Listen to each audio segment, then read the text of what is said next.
studied his face. "What did you get a red star for?" I ventured, always curious about his classroom environment. "Do you get it if you run fast?" Rainey laughed, a hearty guffaw that emanated from his tiny belly and up through his throat, as if I'd just uttered the most ridiculous thing he'd ever heard.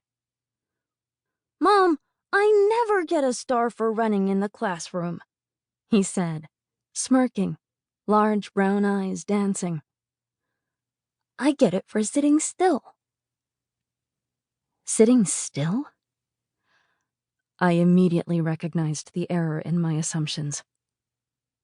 In America, a student might be rewarded for extraordinary effort or performance, for rising ahead above the rest. In China, you get a star for blending in and for doing as you're told. It was America's celebrity culture versus China's model citizen. Standing out versus fitting in. Individual excellence versus the merit of collective behavior. The Chinese way was certainly familiar to me, the daughter of Chinese immigrants to America. Yet I'm also a product of U.S. public schools and their culture of personal choice, and as a parent, I wanted good habits instilled for the right reasons, and delivered with a firm but feather-like touch. I began to wonder, were Rainey's teachers instilling the right values? "Why do you sit? Do they make you sit at school? Do you have to sit?" I asked Rainey, my voice increasing in pitch and speed with each query. But my rapid-fire questions were too much for a 3-year-old. My husband, Rob, told me it sounded as if I were saying, "Are your human rights being violated?" A few weeks later, Rainey suddenly announced at dinner, over stir-fried tofu, "Let's not talk while we're eating." "Where did you get that idea?" I said, immediately on the case. "Did the teacher say that?" On this, Rob was also incredulous. "So you can't speak during lunch, Rainey?" "No. Bébé and Maymay were talking and the teacher said, 'Be quiet.' Sometimes the teachers are angry to us," Rainey said, as Rob shook his head.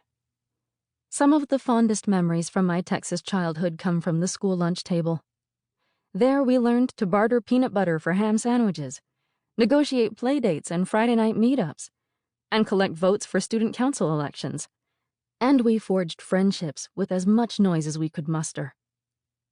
Rob also came out of American schools, and I gather he had trouble imagining his own son being subjected to silence over salami. Or, in this case, soybeans.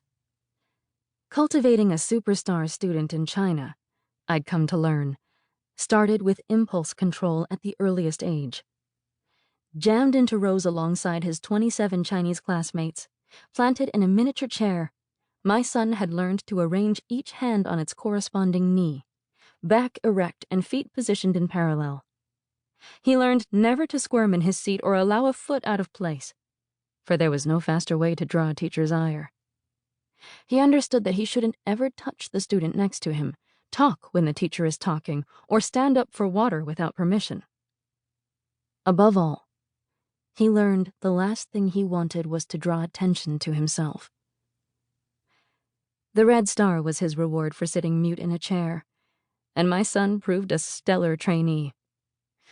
Though Rainey's toddler talk came out in halting sentences, at home he was clear about communicating one thing. The sticker would not be removed.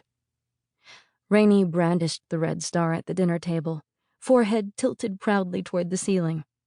He wore it during soccer practice and at a classmate's birthday party. He even refused to peel it off when I tried to wash his face. "No, Mom, don't touch!" he'd yelp as we readied for bedtime. Off to bed he marched, red sticker intact. Were we unwittingly engaged in a battle over our son's mind? "Should we be concerned?" I found myself saying out loud.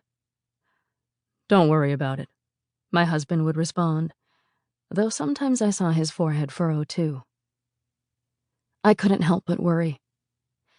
Strolling through my Shanghai neighborhood, I observed Chinese children who were proper in public, polite to elders and peers, and orderly on the playground. I sauntered past the neighborhood elementary school at 3 p.m. on weekdays to see parents and grandparents.